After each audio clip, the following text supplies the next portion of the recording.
Welcome back! Ooh, we're kind of off key there. Let me try that again, guys. Welcome back, everyone, to another episode of Mumbles. Today, we're doing a giggity game review. A giggity game review. And not just any game review. Today, we're reviewing Sniper Ghost Warrior 3. Now, this is a game that was given to me to review by my friend, Spitfire Spud, so definitely please check out his channel. And thank you so much for allowing me to do this review, because this game is, I really like this game a lot. It's very cool. So now let's jump into this review, guys. So now, what is this game about? Well, obviously, it's called Sniper Ghost Warrior 3, so Mumbles, it must be about sniping. You are correct, my friends, it is about sniping.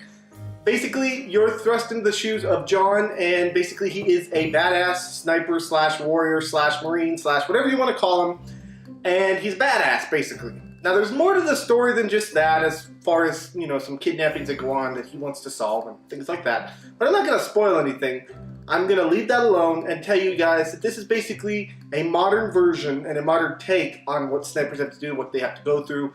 We all know that there's a lot of sniper games out there, but this one definitely has... I really liked and enjoyed reviewing this one. So, now let's get into the basics, okay? Graphics. The graphics in this game are pretty good. Are they as good as some other games? No, but they're still serviceable and good enough that you won't really care once you're into the action and playing sniping and shooting and having all that kinds of fun. Now, controls. The controls in this game work amazing. Sniping, everything, it really works great. You know, you get your holding of the breath, you got all that stuff. Everything works like a game is supposed to control. One thing that controls a little funky, well, two things really. Driving of cars is a little funky because there's no third-person mechanic, but not a big deal again because I really don't ever run into anything anyways. But so that's a little clunky. And then the drone controls. As far as the drone is very touchy, and I'm guessing that they made it that way because, you know, drones in real life are kind of touchy. And I'm guessing they wanted to be authentic with that. So I'm not really knocking them on that, but it is a little touchy. But with that, besides that, the controls are very good in this game. Now, the gameplay itself. The meat and the bones of this game is sniping. You want to do things as stealthily as possible, and you want to snipe. Now, in sniping, when you put it on hardcore, some of the easier modes, I know they give you a little box, but when you put it on hardcore, you have to calculate, using your HUD, you have to calculate, like, not calculate, I don't mean calculator, but like, it'll give you a gauge as to wind, it'll give you a gauge as to your elevation. You have to, you know, move that stuff around. So you have to calculate, you know, well, not calculate, but you have to decide where to put your reticle so that you can get that headshot. You have to be very precise, but it's very cool, guys. And I haven't had any problems, you know, I've hit dudes from 400, 500 feet away, really freaking cool, and it's, you know, I get a little yes when I do that because it's so cool. So very cool on that aspect. Now, there is other aspects to this game other than just stealth and sniping, though the game is called Sniper Ghost Warrior 3, so obviously sniping is a huge part of it. You can go assault if you want to go in, you know, bust some people up, you know, do that kind of stuff with your assault rifle, your AK. You can do that in this game. They allowed for that, and it's really cool that they did to give you other options to play. You can also, you know, you can play this game basically how you want to. You can go in from multiple angles. So, for example, on a mission, let's say, you're told to infiltrate a building and kill a target. Well, maybe you don't have to infiltrate that building. Maybe you can use in your surroundings, and because there's no real, you know, oh, you failed the mission because you went this far outside of the lines, you can find a mountain, look at the window, oh, look, there's my target, kerbang! Very cool, I love that aspect of the game. You can stealthily pick off targets around the perimeter and then slowly infiltrate your way in. It feels like you're actually a sniper in this game, and it's very cool. And I really love this game for that. Now, there is an upgrade system in this game that, you know, it could be a little bit more robust, but I'm glad that they didn't make it too robust, because I think this game needed a simplified sort of upgrade system where, you know, maybe you get better at sniping, you can hold your breath longer, things like that. You don't need to go crazy with this kind of a game. You really don't. It doesn't need a big upgrade system.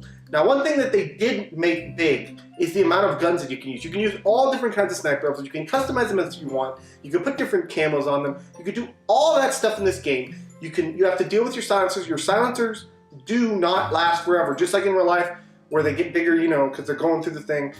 Silencers don't last forever. You have to fix them. You have to get gadgets to fix them, or you can fix them in your base. So very cool aspect that they added there. The game in its customizations are really freaking cool, and I love it for that. They even took this game so far as to create different kinds of bullets. Whereas in some sniper game, you're literally just, I gotta beat on someone, shooting. This game, you can actually think about things like, what if I lure that enemy over there?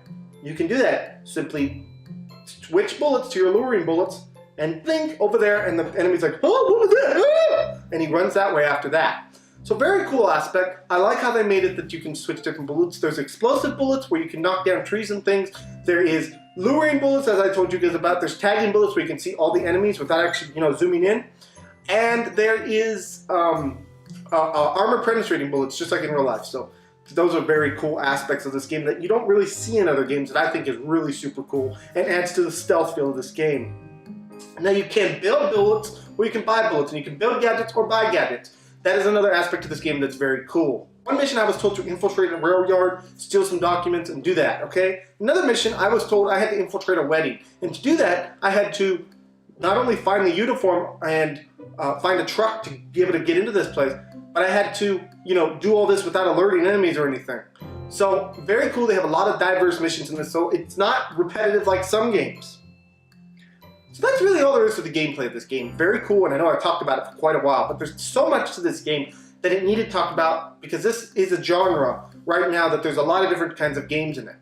So now let's get to the cons. Now, my first con, and one thing that I know a lot of you are going to point to who have this game, is the loading times. Yes, they're long. Yes, about 4 minutes. When you open up the game and you go into your campaign, it's going to load for about 4 minutes, okay? But the one saving grace is when you're doing missions, well, some of the missions you have to load still, but when you're doing missions, it doesn't load. So when you die, it doesn't load. So basically it loads everything front end, and then when you get into the game itself, it's okay. Maybe you have to load it for a mission here and there, but for the most part, that 4 minutes, while I don't like a long loading screen like that, not a huge deal to me because once I got into the game, there wasn't much loading. I could go from mission to mission, point to point, without really having any loading, which was very cool. Even on the fast travels, guys, when you go to fast travel from one location to the other, really no loading time. Very quick, very easy to do, very done. So that is a con, but not a big one for me. Now, glitches. I read a lot of reviews that said there was a lot of glitches in this game, and while I have seen some graphical glitches in as much as maybe a floating rock here and there, really, in all reality, I haven't seen very many glitches. I am playing it on the Xbox One, so that might have something to do with it, but I haven't really seen any glitches. So while I'm saying that glitches, there is glitches, and I'm cautioning you about them, I'm going to say they didn't affect my review because I didn't really get many, and I played this game for quite a while. Now my last con, and it's really not a big deal to me, is that there's no multiplayer at this time, but it is coming. It is supposed to be coming. It's not out yet, but multiplayer is coming. So another great point. So, what are we going to give this game on our Mumbles review? Before I even get into that, I want to address one thing. This game has been slammed with 5 and 6 reviews because of glitches, loading times, and, just, I don't even know. I don't know if it's because some people like the other games better and therefore they're rating this so harshly, or not. But my score, I've gone back and forth on this a lot, okay? A lot. I've been between a 7 and an 8 this whole time, and I keep going back and forth between it. But because I feel that 7 is too low, and I don't do points, okay? So there won't be any 0.5 as to bail me out. I'm going to give this game an 8 right now. Some of you are going to disagree with that, but I just feel like this is a smaller studio, first off. So you can't expect 100% perfect polish on a game like this. But it's a good game, guys. It deserves a chance. Some people out there aren't giving it any chance at all, and it really is a good game. It is kind of like how I wish that they had done Ghost Recon Wildlands in as much as the story. And I really like the story, and I like the stealth elements of this game. I love stealthy games. I'm always going to rate them high because they're just fun. And there's something that I really enjoy. Maybe you won't like it as well. So, I don't know. But I'm giving it an 8 today, and I'm happy with that. And, yeah, guys, this has been another Mumbles review. Let me know what your thoughts are on this. Maybe you've played this game. Maybe you dislike it. Maybe you want to give it a 1. I don't know. But I'd love to hear it. Put it in the comments below. Alright, everyone. So this has been another episode of Mumbles. Please smack that subscribe button. Smack that like button. Smack all those buttons. And I'll see you guys all in the next video. Bye-bye, everyone. Take care.